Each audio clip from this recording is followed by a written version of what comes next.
Hey y'all, it's your girl Ginger Snaps, and I am back for a review of Love is Blind. Ooh, season 4, episode 6 through 8.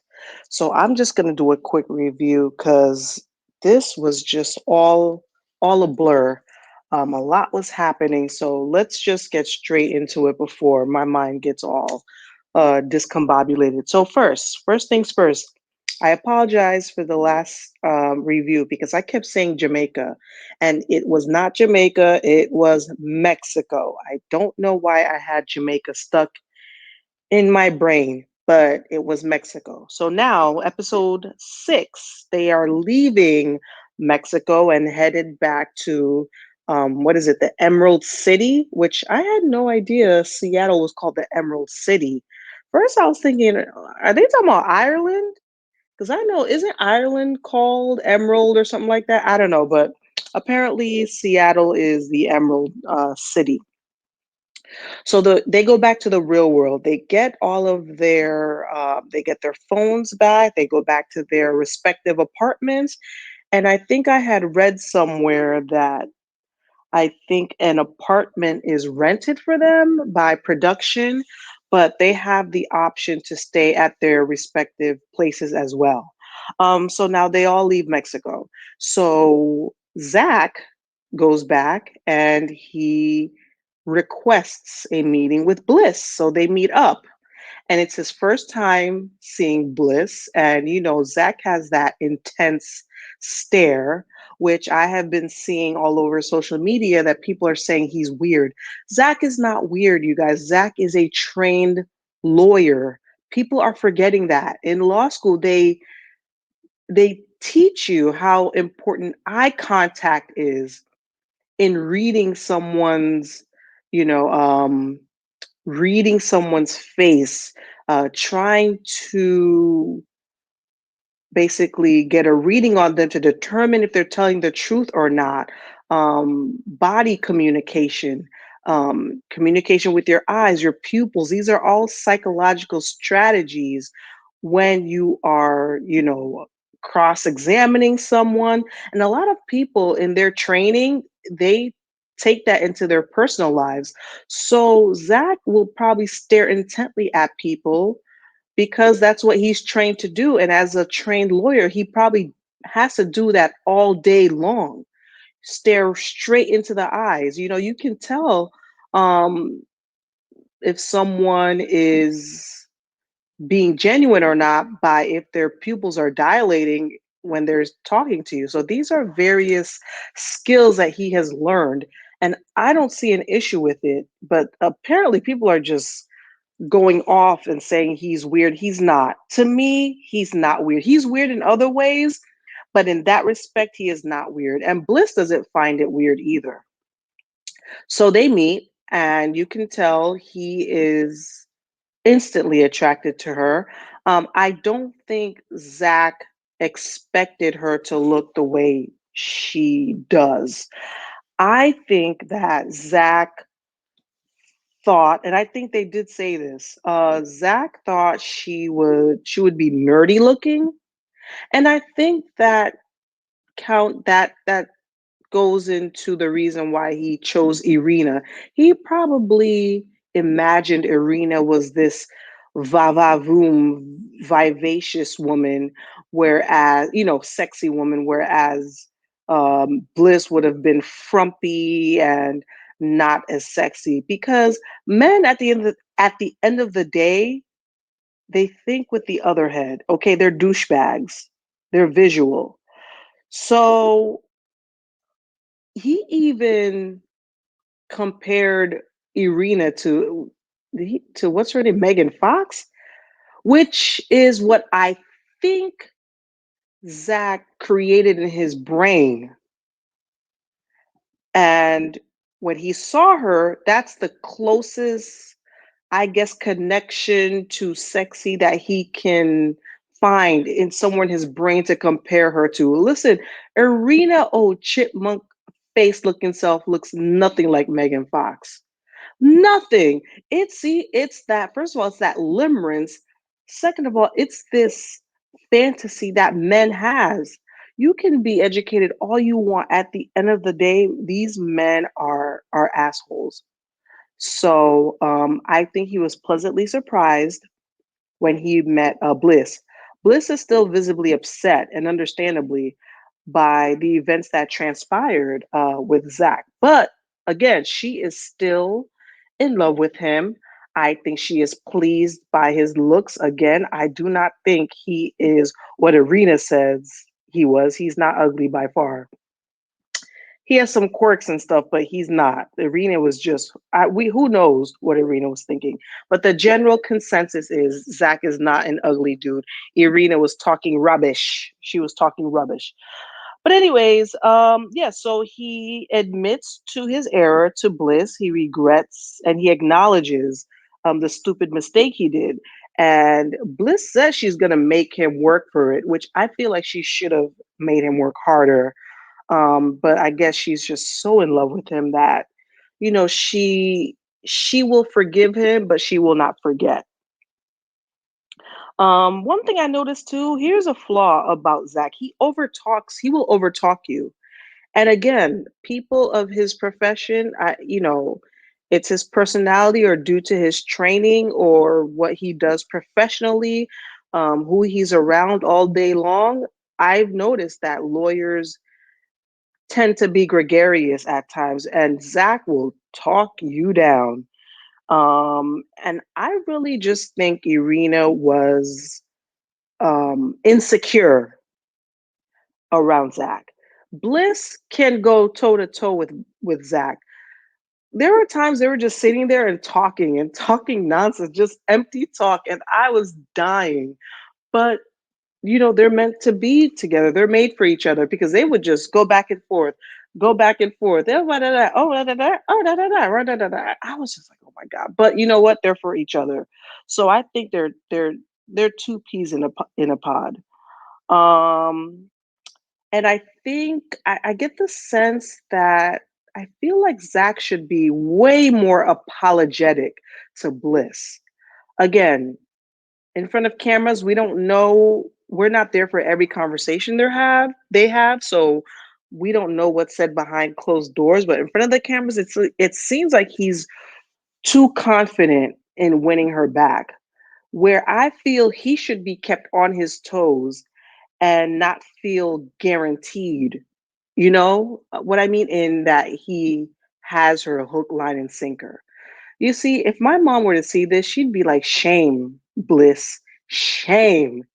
Like some cultures play me once, shame on you. Play me twice, shame on me. Don't ever give somebody the opportunity to try to ever disrespect you again. And you know, I kind of follow that. Once people cross me, I hold a grudge, a heavy grudge. All it takes is one time. However, um, maybe that mindset can make you lose out on potentially good things in life. I know sometimes you have to be more forgiving, but with men and women relationships, no. If I was Bliss, absolutely not. He would need to be groveling. He would need to be groveling at my feet. He would listen. This is how my mom raised me. He would need to be crawling behind me and trying to touch the hem of my garment. Because ain't no way. I feel like Bliss made it too easy for him. I understand she's in love and all that stuff, but she kind of made it too easy for him to come back. But anyways, we'll come back to them. So next on our list, okay, Kwame and Chelsea. All right, so they get back. They go back into her apartment. Her apartment's all pinkified. It is pinked out. And Kwame pointed it out. And her reasoning was that she was in an awful relationship where her former partner was domineering and she wasn't able to express herself. So this was her form of expression when she got her own place, was to make it her own. And girl, I'm with you. I'm rooting for you. I really like Chelsea, you guys. I really do. And I feel for her. I feel so bad because she wants so much to deal with, to be with Kwame. She is just ready to jump in and to be wife and to be mother to his kids. And he's just not feeling it. And I'm just upset. He's acting like he is. She'll be like, hey, you good? He's like, mm-hmm, mm-hmm. And you could tell his brain is working. Something is just not right. He's thinking, he's ruminating over the situation. And I know that he's concerned because he says he's compromising a lot of his life to be with her. I think he lives in Portland, and she lives in Seattle, so that's a 3-hour difference. So he can work remote where she's on site for her job. So he would have to move to her place. And I think he was lamenting to someone about waiting for, she works like 12-hour shifts. I forgot what she did. Oh, she's a speech. Okay, so she's in healthcare. So yeah, there we go. So he's at home, working from home and waiting for her. That she has this dog. So he has to like take care of the dog. So he's given up a lot of freedom. Listen, you guys, freedom is important. You have to really be down for someone to give up your independence and your solitude. So I think that's what is eating at Kwame. Because listen, the whole point in the relationship is not to lose yourself. It's you gain something by being with someone. And if you are going to lose a part of yourself, then throw it away. Throw it away. So I feel bad for Chelsea. I feel like she needs to make some changes herself because it looks like she's absorbing him. She's not having to give anything up. So it's imbalanced. So in that respect, I feel for Kwame. So we'll come back to them because they're gonna meet Chelsea's dad, which that was a whole weird thing in itself. But so now we go to Paul Wall and Micah. So Paul Wall and Micah, they get back and they discuss Irina because remember, I think Irina told Frack um, that she was low key feeling Paul. I think that's what she told her because she knew. I think Irina knew it would come up either by Paul or them or it being aired. So she went ahead and told Micah, that she was low key feeling him because this girl was like rubbing up on him at the pool. If you guys saw that episode, what was that episode 5 when they were in Mexico? I couldn't believe it. You guys are so called best friends, which I don't understand because y'all just met each other. They were the mean girl frickin' frack best friends. And here she is literally rubbing. If you go back and watch it, she like had Paul's foot graze up on her chest. Listen, women, some women are foul. Foul, foul, foul. So I feel like Micah feels that she's falling more and more for Paul. So that's why she is upset. She is upset. So she not confronts Paul, but she asks Paul about it. So Paul was like, yeah, I didn't want to bring it up. I was going to bring it up later. But yeah, your girl was heavy on the flirting. Heavy, heavy on the flirting. And, you know, I feel that Micah, number one, doesn't know who she is. She is a follower. She doesn't have a mind of her own because you were being a mean girl with Irina. She basically was shitting on Irina, saying how nobody liked her. She was the only one by her side. And for her to do this to her, well, you were there championing harlot behavior. You were championing with Frick backstabbing bitch behavior. So now the same thing is done to you, and now you're going in on your so called best friend. But that's what your MO was with her. But when it happens to you, you don't like it, but you didn't mind it happening to Bliss or Amber or even Chelsea for that matter. I can't. So Micah, I'm happy that she's seeing the light and that she's speaking, truth, but she's also two-faced and it's like she blows wherever the wind blows. You need to get a mind of your own, Micah. What's good for the geese is good for the gander. So now we have Marshall and Damemas Jacquelina. So Jacquelina revealed to her parents that she's engaged. And she said they don't believe me. They said, who this ain't the same Jackie. What I want to know is who the hell is the real Jackie?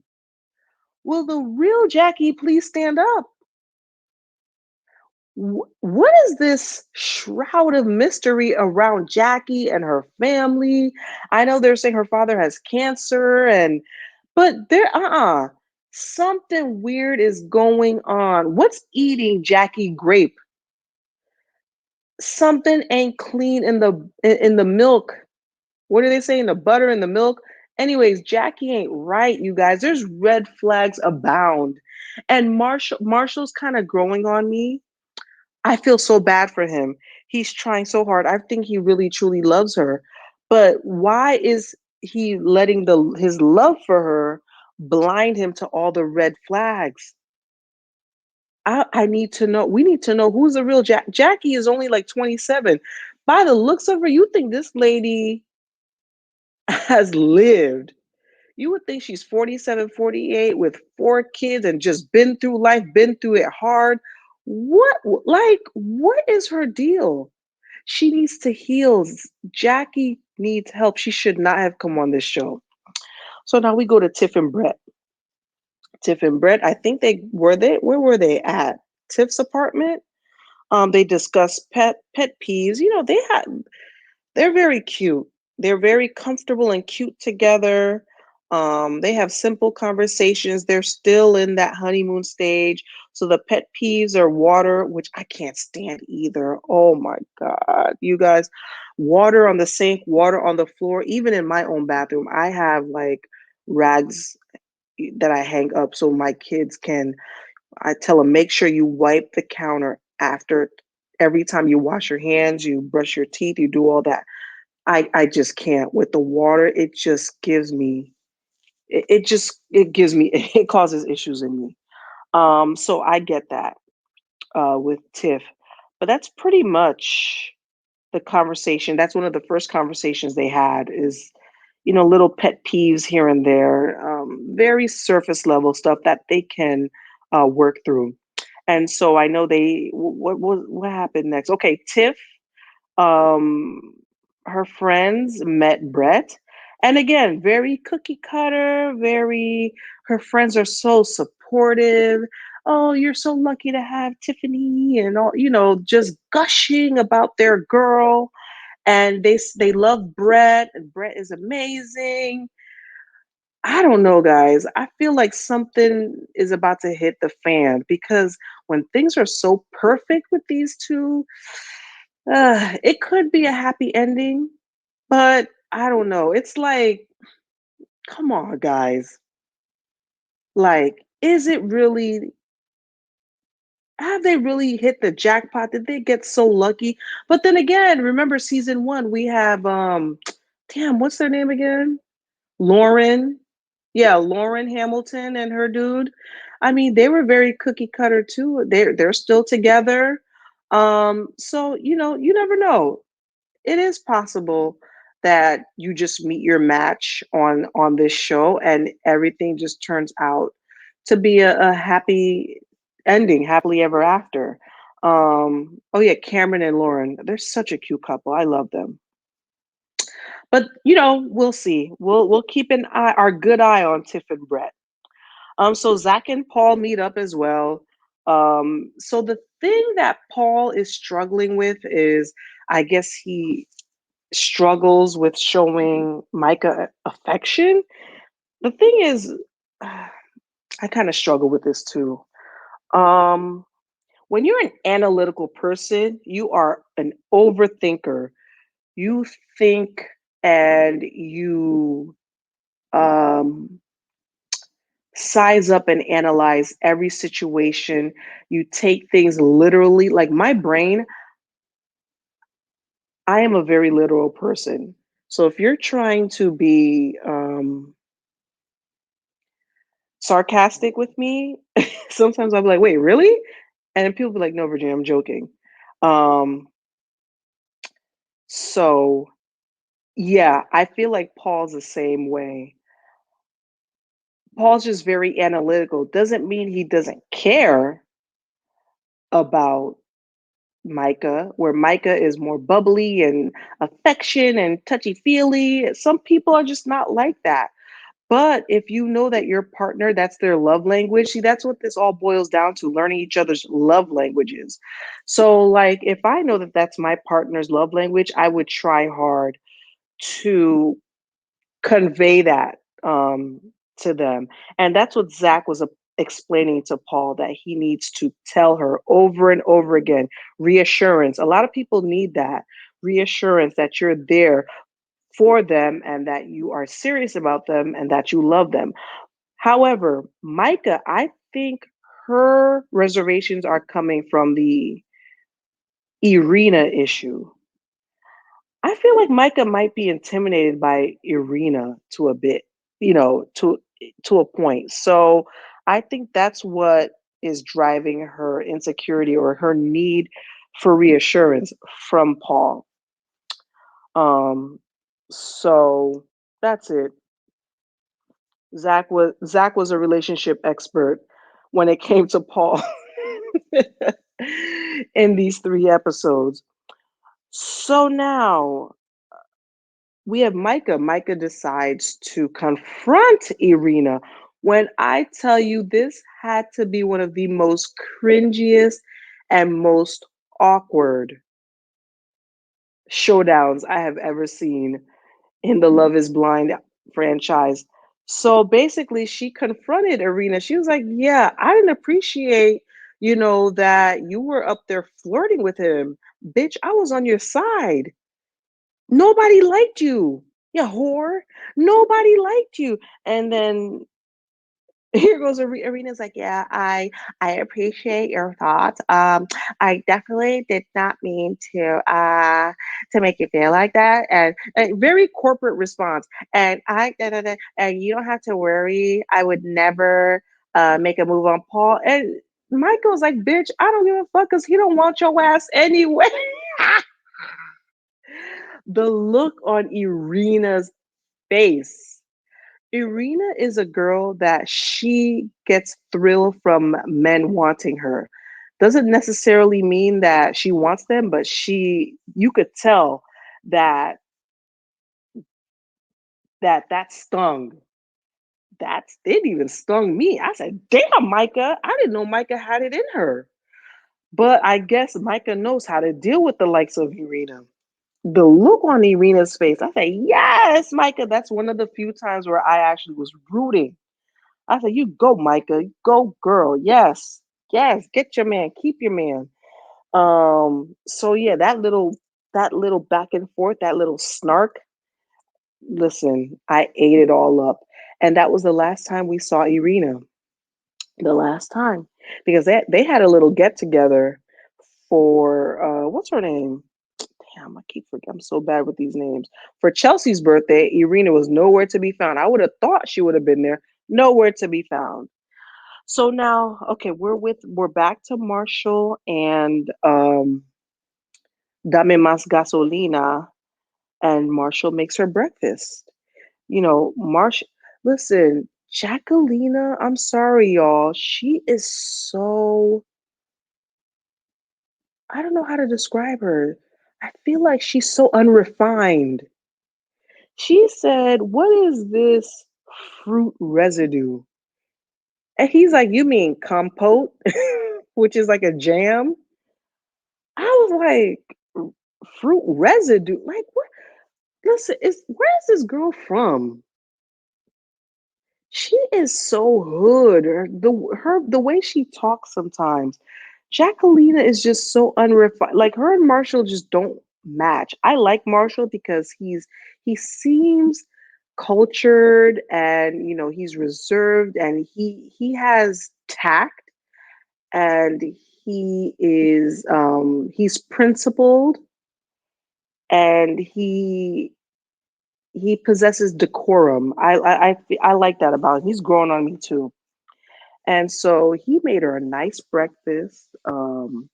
He set up her plate for her. She said she's never had that before. I'm like, yo, it's sad when when people are not used to the little things, and they're just, you know, they're impressed by little things. And I'm like, yo, how did these people grow up?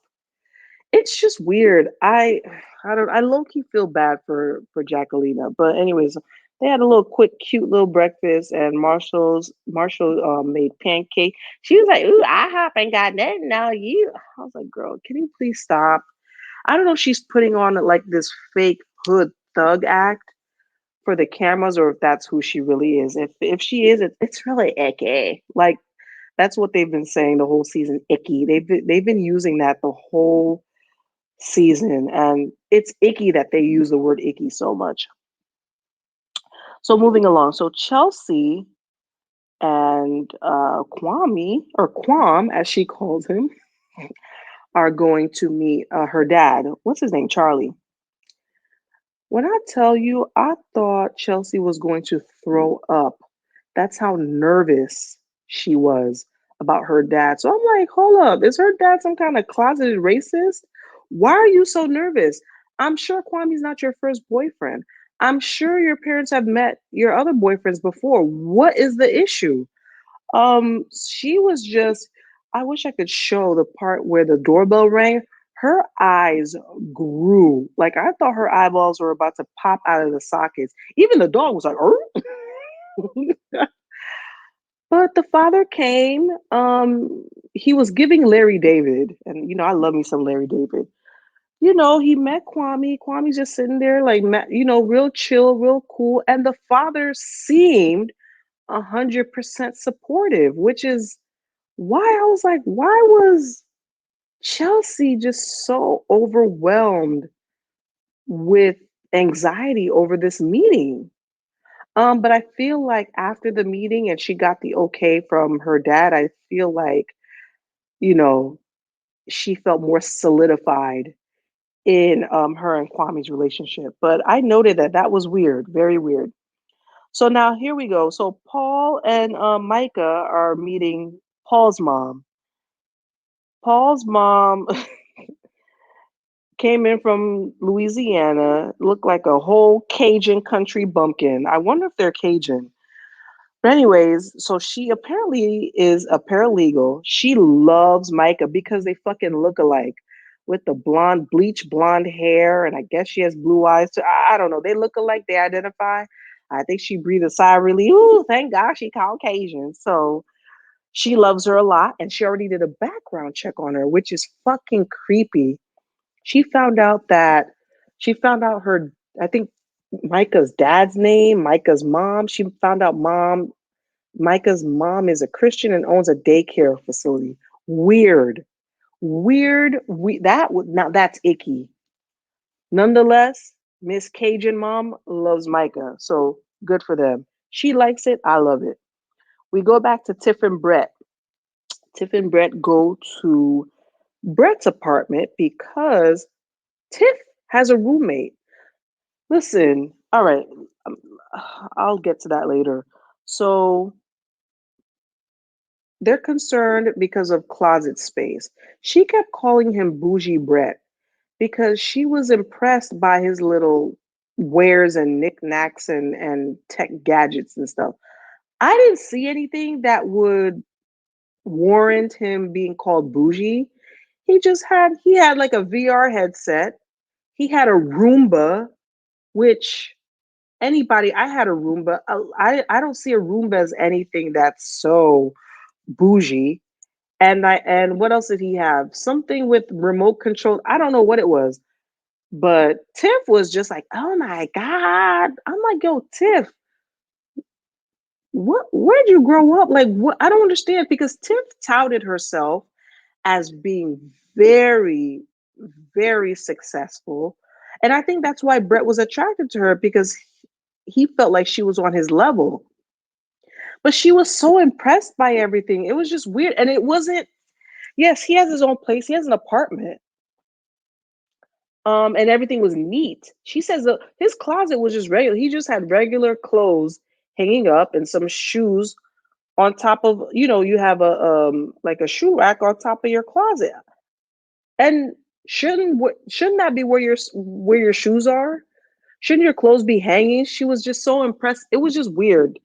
And his suitcase was on top of the shoes, which made me cringe. But anyways, and it was weird, but the one thing I like is Brett has options, which she was impressed by, which, because they may need a bigger place. He was like, I'll just switch to another unit in this apartment building. We can get a 2 bedroom or a 3 bedroom, which, yes, a lot of high end apartments allow for that. And or no, the thing is your lease is over. You just move to another unit. It's not anything that's so I don't even think that's exclusive to high-end apartments. Any apartment building, if there's a vacancy, your lease is up, you have the option to move to another unit. But Tiff, it seemed like it was so impressive to her. I don't know, man. I don't know what people have been around. I don't know what people have been exposed to in life, but she was just impressed by mediocre things, to me. Not mediocre in a bad sense, but things that are very common. Now listen, if homeboy had okay, so I don't know if you guys watch Miami Housewives. So one of the Miami Housewives, I forgot her name, the blonde one, she has an exclusive private elevator that goes directly to her penthouse. Now that I would have been like, oh shit. Oh my God. Now that, and her layout, her apartment was the shit. It was just, oh, pristine, marble everywhere. Now that I'd be impressed by. But he had just a regular apartment, and people have been exposed to different things and they are impressed at different levels. To some people, what's her name's apartment in Miami might not be something that others are not, impressed by. I'm impressed by that. Other people might not be. So I don't know. People are impressed at different levels, stages in their life. But at her age, I don't think, as she touted herself to be so successful, I don't think she should be having a roommate. That was weird to me. But nonetheless, so we're moving along to Kwame and Chelsea. So they go back to Kwame's apartment. Listen, Kwame's apartment is a hot mess. What's funny is the first thing the camera pans to was a, his dead plant. Poor plant. It wasn't gross per se. It was just messy. It's a bachelor pad. It was messy. I think Chelsea was taken aback because when they were at her place, Kwame was sitting there folding her intimates. And this is what I was saying in the other review. People will show you their representative, right? So Kwame was showing her, oh yeah, no, I fold stuff. I'm gonna fold your clothes. So she's probably like, Chelsea, this is great. He's so neat. Then she gets to his apartment, and it's a freaking. It looks like a tornado ran through. So this is the part where you get to know people. Their representative drops, and you get to see the real them, which is a part of getting to know each other and growing together. So, but nonetheless, it seems like Chelsea's still all in. It's not an ick for her, to turn her off from Kwame. So, she loves it. So it's not a turn off. It's not a deal breaker for her, and it shouldn't be. She'll just have to help him to, um, clean up a bit. And he said it's because he was rushing, packing to leave. But I don't think Love is Blind calls you and says, "Okay, you have 5 minutes to get ready. Let's go." Like, what the hell? That's weird. So you had ample time to get ready, but anyways, so now we go back to listen. Whenever Jackie's scene comes on, it stresses me out. I start to get anxiety. So we go to a scene because I call it a scene because I don't know if Jackie is putting on for the cameras or what, but this girl is always in some kind of, she's always having a mental breakdown. So Jackie is stressed. Jackie just seems like she loves chaos. She should not have come on the show. Jackie needed to heal from whatever trauma she's going through, whatever mental anguish she suffered from. She needs to heal because no one can put a finger on what her issue is. She's having breakdowns left and right. She'll just sit there, and Marshall says she likes to ruminate. And poor Marshall, he just keeps trying. He's trying to be a support system for her. Apparently, she's worried about her family. Marshall just feels helpless. And you know what? It's exhausting. My whole mantra now is life is too short. Life is too short to be trying to fix people who refuse to be fixed or who don't want to be fixed. Because there are plenty of people out there that are ready and more than willing to have a healthy relationship and to be loved the right way and to love on you the right way. Why put up with this? She needs help. Yes, she needs love too, but she's not in a place where she can allow love in her life. And that is abuse towards the other person too, because they're catching the brunt of whatever a mental relapse the other person's going through. It's not fair to Marshall. But anyways, they meet Marshall's sister and her husband and their daughter. And oh, Marshall's sister is very pleasant. She's very pretty. She has like this cute purple pixie cut. Her hair's purple, her eyeshadow's purple. It's like a lavender color. But they seem cool, and Jackie turns on the charm. See, she's dangerous because she could turn on the charm, and they like her. They like her. See, people like that are dangerous because they can turn on the charm and your family will love them and they will not be none any of the wiser to the underlying craziness that this person possesses until later. So another red flag, how she was just in a slump and all of a sudden now they come over and she's like, "Hey, hey," and turns on and knows what to say. Steer clear of people like that. So now Kwame contacts his mom and tells her, which is disrespectful. I'm sure for the African community, because in the Caribbean community, that is so disrespectful. I would never be able to call my mom and tell her, "Hey, I'm engaged." What? Are you kidding? Excuse me? So his mom was like, absolutely not, over the phone. Then he turned corporate on her. I'm like, yo, what is up with Kwame and being corporate? Well, I respect your decision. And yeah, I can understand how you would be upset because this blah blah blah blah blah blah and blah blah blah blah. I was like, he is so Kwame, I don't know if he's trying so hard to sound, quote unquote white. Yes, some people I've been said people have said that to me my whole life. You sound white. You sound No, I just have diction and I speak proper English. Okay.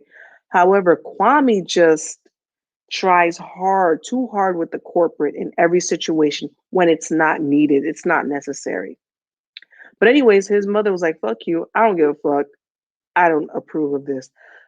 First of all, when Caribbeans and Africans, first of all, they need to actually know the person you are dating for years. They have to have known them. And then when you guys do decide to get married, first of all, before the guy can even propose to you, he has to ask your parents for permission. Absolutely have to. Because if you go and get married or they ask you without permission, your parents will not recognize that. You're not engaged. You can say it all you want. No, you're not engaged because who asked us as your parents? Nobody came to us. We don't know what's going on. That's how it goes. We don't know what's going on. We don't know who this person is. Were we a part of it? Haitian parents will get really shady. They would be like, I don't know this. I'm not a part of this. And then after that, you guys have to have a big we call it fiançage, a huge engagement party. I went through all that crap. Ugh, a whole thing where it's a meeting of the families and they're giving speeches and there's food and there's this. Kwame is going about it. I don't see his family accepting this at all. Maybe that's why he did it because he's hoping that it falls through. He doesn't really want to be with Chelsea. If Kwame really wanted to be with Chelsea, he would have done things by the book culturally. He would have done it by the book, which he didn't. So that tells me that he's handling this as a person who just doesn't care. Unless Kwame is just trying to assimilate so hard that, you know what? I get the sense that Kwame is so embarrassed by his culture that he wants to do things what he perceives as the white way, which is the white way, which, oh, we just say we're engaged and that's it. He's abandoning all of his cultural norms, which is sad because the way we do things is so beautiful. It's so beautiful, but he probably just doesn't want, all the fanfare that comes with an African engagement. But anyways, so yeah, Kwame's mom is like, get out of here, bye. So Tiff was at a what's his name? Oh my god, I'm drawing a blank. Griff, what's his name? Griff? No, Tiff and Brett. I said Griff, and she's attempting to cook. I don't even know if Tiff can cook because the way she was grating that ginger, I said, "What, girl? What is you doing?" I don't know what she was doing to that ginger. It was weird. She had like a what do you call that? A great thing, and I've never seen that. But go ahead, Tiff. So they were discussing finances, and I I get the sense that Tiff feels like Brett overspends. I did Listen, I need to know what Tiff's definition of affluence. Brett to me is comfortable. I don't think he overspends.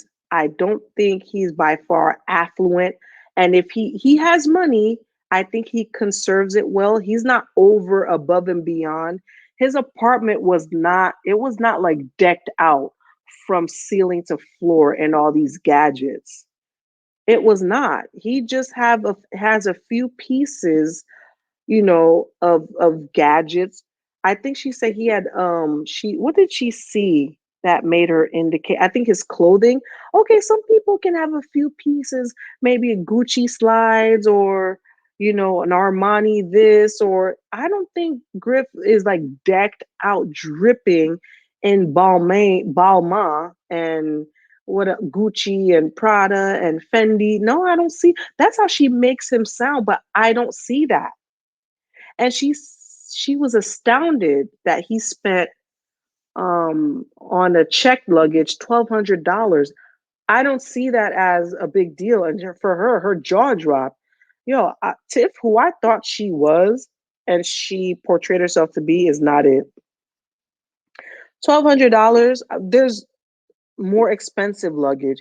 Tumi luggages could be around that price. If you want a good sturdy luggage and you travel a lot, I most definitely would spend a good maybe 800 or so. If you got it and it doesn't break the bank and you have disposable income and you don't have a lot of debt, if any at all, and you have extra money and you're able to save, why not?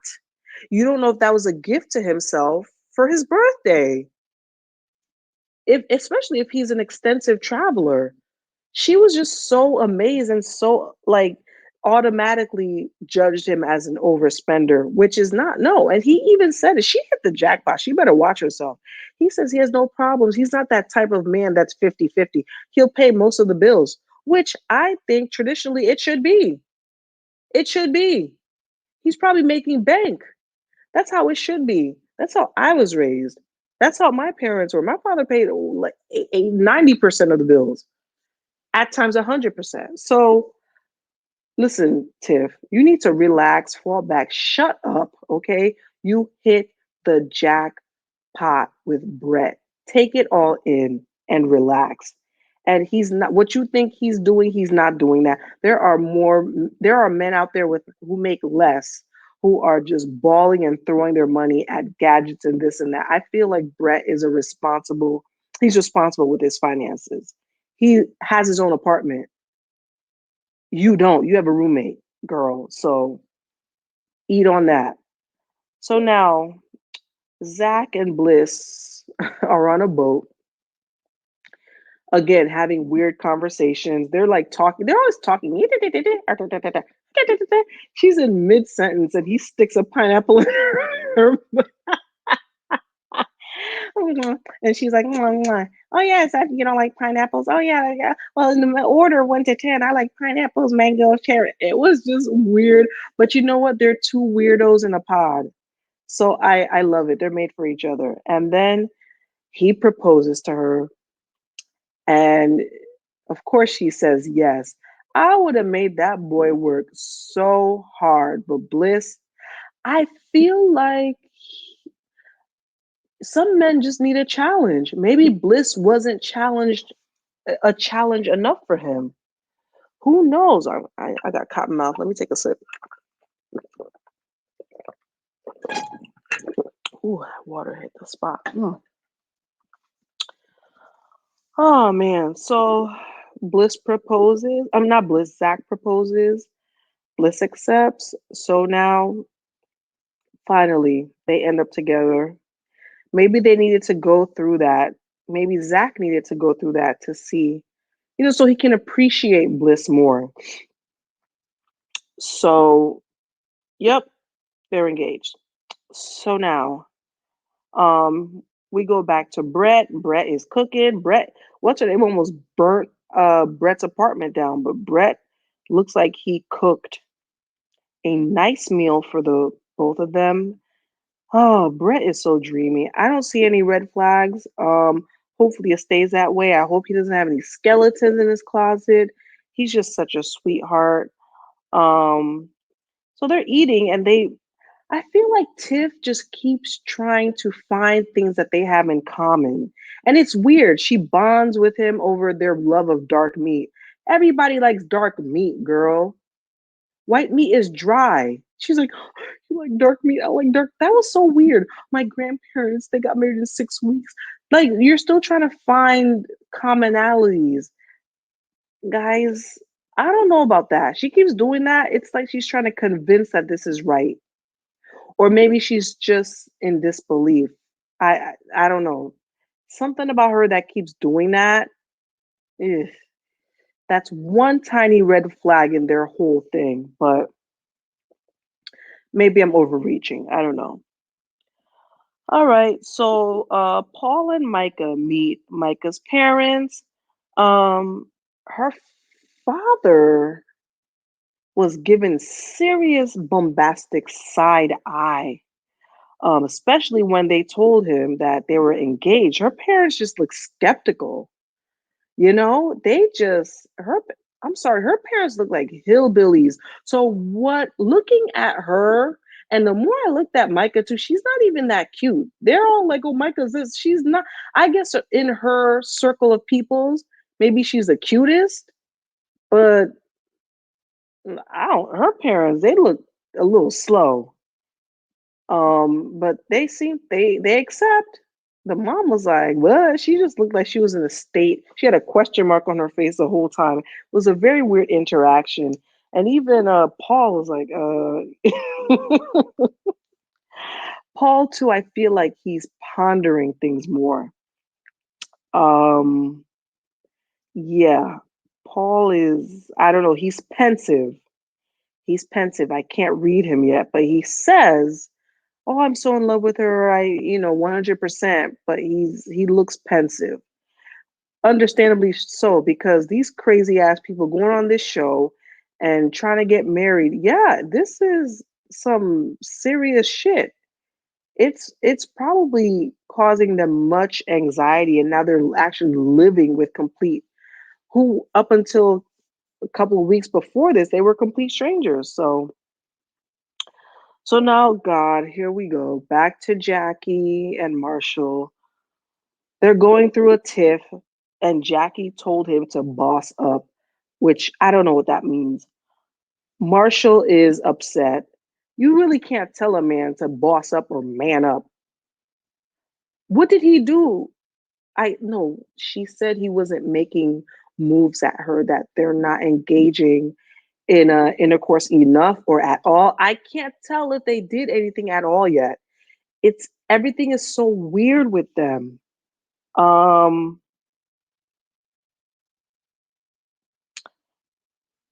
it's just it's I don't know. Whenever they come on the screen, it's just a one big huh? So again, I feel for him. She wants aggression. She wants fireworks. She just wants chaos. And he said it. He said he's not about that. But then when he tries to push back, then she goes, "Who you talking to?" He was like, "Bitch, I'm giving you what you want. Who you talking to?" This girl needs help. She doesn't know what she wants. She has a juvenile mind. I don't know. I think he said something like she's never been in a relationship. This girl don't know how to act. She's not ready. She needs help. Marshall, run. Run, run, run. Then he starts to pour his heart out to her. And then she runs to him and cries and gives him a hug. You see, that's no, that's that very unhealthy, toxic love cycle. It's not going to work. And that's manipulation on her part. She needs for him to pour himself out to her so she can feel something, so she can feel love and give him a hug. No, absolutely not. That is so unhealthy and abusive. Man. So now we have Zach and Bliss again going back and forth about Bliss feeling like she's second place, second choice. Zach is trying to convince her that she's not. Zach, she's entitled to her feelings. You played homegirl, point blank, period. Now, the whole thing Zach needs to do is work on proving that she's number one. That's all he needs to do. Do not discount her feelings and prove to her, grovel at her feet. You better touch the hem of her garment. That's what he needs to do. And not be so smug, right? Because does he feel like he had to work to get her?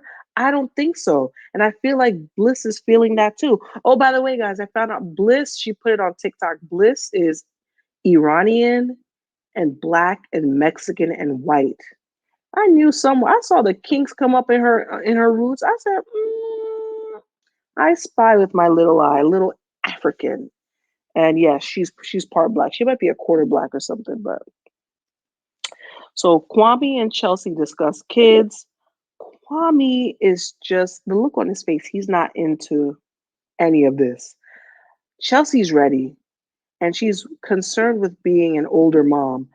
I don't think she has to be concerned with that because the okay, so historically, it's called AMA, Advanced Maternal Age.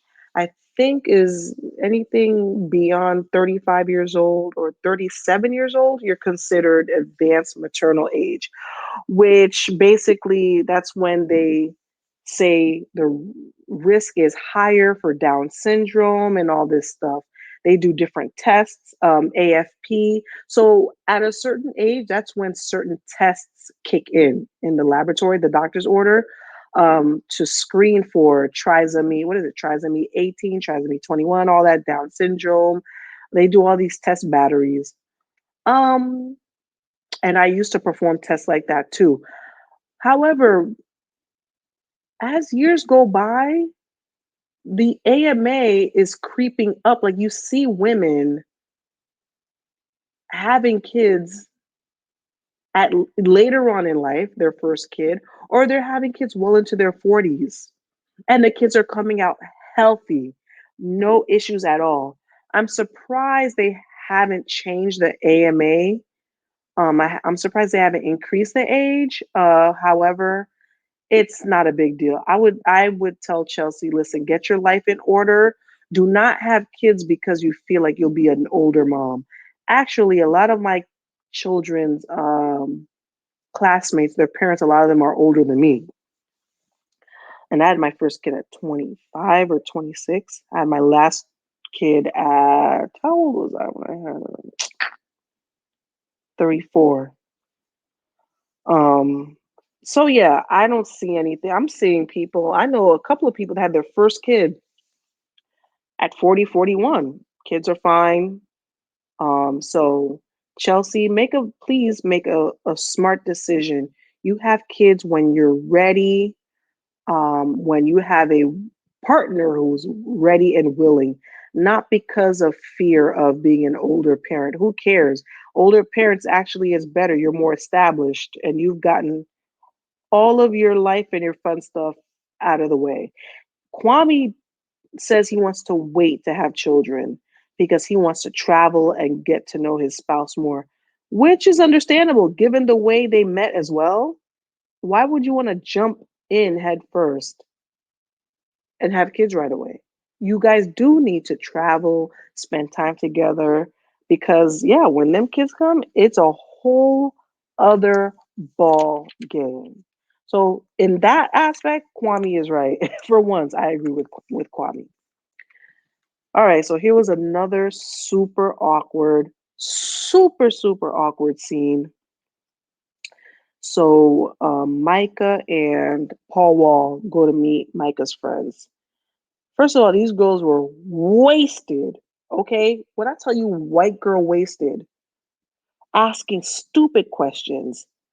Um, they're saying, Micah's explaining, he's so articulate. Oh, guys, he's a scientist. Then one of what was her name? Shelby looks a hot mess. Her spray tan, she looked a mess. She said, "Oh, they're not used to articulation." So what the hell are you used to? You see, this is what I was saying. Micah's group of people, they seem very unrefined. They are just basic as hell. They're not used to articulation. What are you used to? Oh, you know what it is? They're used to icky. Oh, it's so icky. That's I can't. I don't like people who don't have a broad vocabulary. It's just that's icky. So now it got very awkward. She got snarky, Shelby. She got super snarky with Paul, which Paul did not deserve that. So Paul's like, I don't give a fuck about your opinion. And so now Micah's like, that's not cool. No, Micah should have checked her friend for being snarky with Paul. So Paul walks away. And then Shelby starts crying and tells Micah he's not the one. This ain't it. She's not with it. And Micah is shocked. And Shelby is like, she does not approve of Paul. The other friend said Shelby is being a hater, which I believe. Shelby is not happy for her friend. She's one of those mean friends. They're your friend. What a frenemies. I think she's a hater. They look cute together, Paul and Micah, and Shelby is just cock blocking and just trying to put a damper on Micah's parade. She was literally crying. He's not for you. This is not right. And Micah looked really concerned. So we'll see what the answer is. We'll see if Shelby's quest to destroy their relationship, if it was successful at the altar. All right, so now you guys, we're at the final scene, Chelsea's birthday party. So they have a birthday party for Chelsea.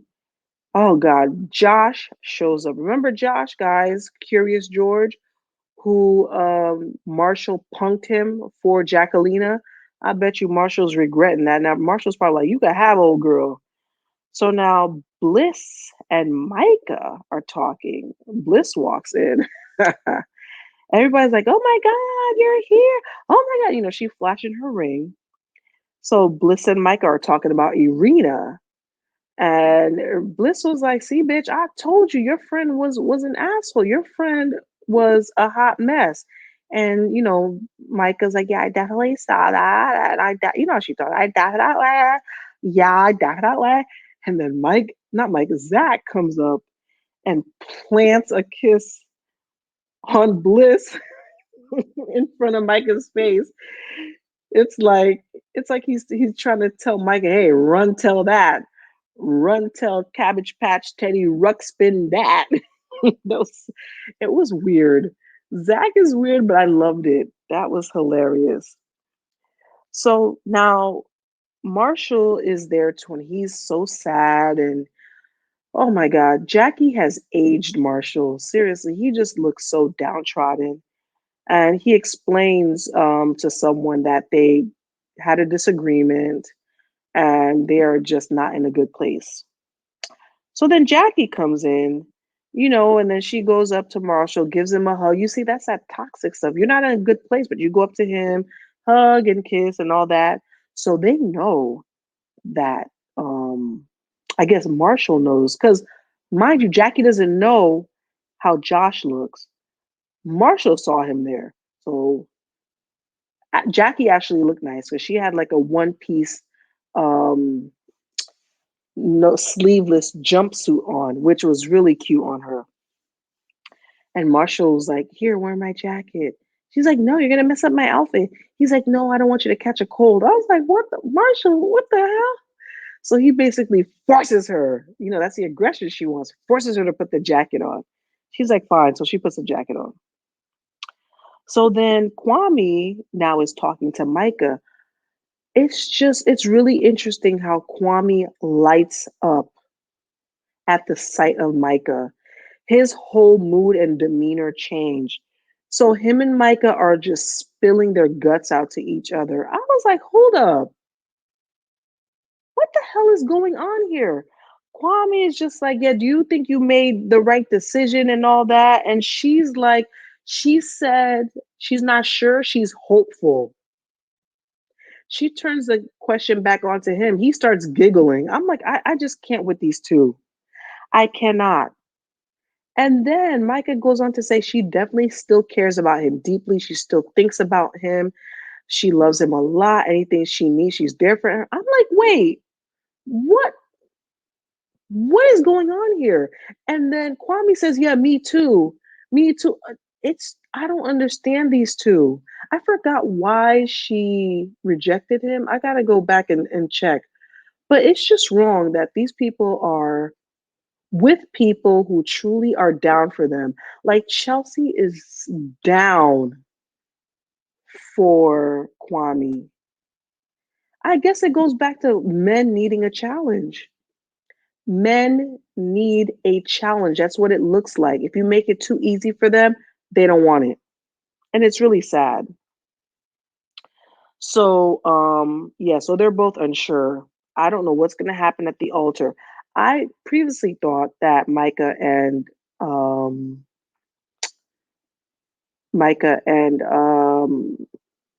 Paul would work out. I'm not so sure anymore. Who knows? But anyways, so Amber comes in. Amber was the one that was married twice already and had a connection with Paul. But Paul dumped her and went with Micah. Micah sees her and Micah's like, "Oh shit." And so Micah goes and clings on to Paul. See, Micah needs reassurance. She's not secure. Clings on to Paul and just starts kissing him. And she's like, "You like me? You like that?" Was weird. How could another woman come up and make you feel insecure about your man? Absolutely not. That's so weird. But that's the extent of Amber's existence. I don't even think she spoke. Not sure. I don't even think she got to speak to Paul. If she did, they didn't air it. I don't remember seeing that. Then there was some weird interaction. Listen, this part of the episode was a shit show. So then Josh rolls up to freaking Marshall and it's like, yo, you good, my boy? You good? Yeah, baby boy, yo, we still good. Hey, hey, I love you. I love you. But you can catch these hands though. But you can catch it was so weird. It's like I love you, but I'll fuck you up. What you want some of this? Yeah, yeah, yeah. But we boys, right? Don't let this ruin anything. So weird. Even Marshall was like, what the hell? Marshall is I feel so bad. You see, it's the whole toxicity. Listen, Josh and Jackie Aina deserve each other because they are both all over the place, toxic, manipulative, shit talking people. And Marshall is just the good guy that's just stuck in the middle. So Jackie's sitting there looking broken and as hell. She just looks, listen, Jackie almost got me in tears. You know, some people's energies can affect you. Jackie's energy almost radiated through the TV screen into me. And I said, not today, Satan. Get away from me with this, Jackie. But she sat there looking so broken. And then Josh comes over and Josh, yo, I can't stand these producers or the camera people. So Josh calls Marshall NBA Cryboy. And then the camera pans over to Marshall, and Marshall is like looking at something. He has readers on. You know, the glasses, the reader. He looked like an old man trying to read ingredients off of something. I was dying. But, anyways, he's trashing Marshall, telling Jackie Lena that Marshall was crying all up in the apartment when they in the pods or when they were together, and just, basically tells Jackie, you need to be with me. You need to pick me. You see, he's stirring the pot. He's trying to cause trouble. You need to pick me. To hell with old boy. You need to roll with me. That's basically what he tells Jackie. Jackie was like, you weren't even emoting in the pods.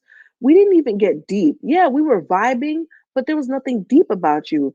And then Josh was like, fuck all these cameras. I'll get deep with you. We have time to get to know each other. I don't give a fuck about these cameras. Listen, Josh is what Jacquelina needs. He's a shit talker. He'll give it right back to her. It seems like she thrives off of that toxicity. In my opinion, they could have each other. Marshall, just leave them alone. Let them have each other. You deserve someone much better. You don't deserve that abuse. You don't deserve that back and forth and that uncertainty. You just deserve someone who will love you and appreciate your compote, your compote, your jam. Yeah, so we'll see now. So the next episodes come out what, April 7th? And I think we're gonna see the wedding planning, and I'm not sure if we're gonna see what goes down at the aisles. I think they're gonna make us wait for that again. Oh, I can't stand this part, this whole waiting game. But we shall see, guys. Stay tuned. So thanks again for tuning in. Please don't forget to like and subscribe and leave comments down below. Let me know what you think. What are your predictions? I'm for sure Bliss and Zach are getting married because they they leaked it on TikTok somewhere. I saw it in one of the comments. I'm not sure if it's even accurate, but they did say someone dug up marriage certificates and they are for sure married, which I'm not surprised. With the others, I don't think, listen, Marshall and Homegirl, they're not getting married. Um, now, Paul and Micah are not getting married. Kwame and Chelsea are not getting married. Brett and Tiff, hmm. Before I thought yes, now I don't know. I give them a 75-25% chance. So we'll see what happens, guys. Thanks. Don't forget to like and subscribe and comment. And I'll see you next time. Peace out.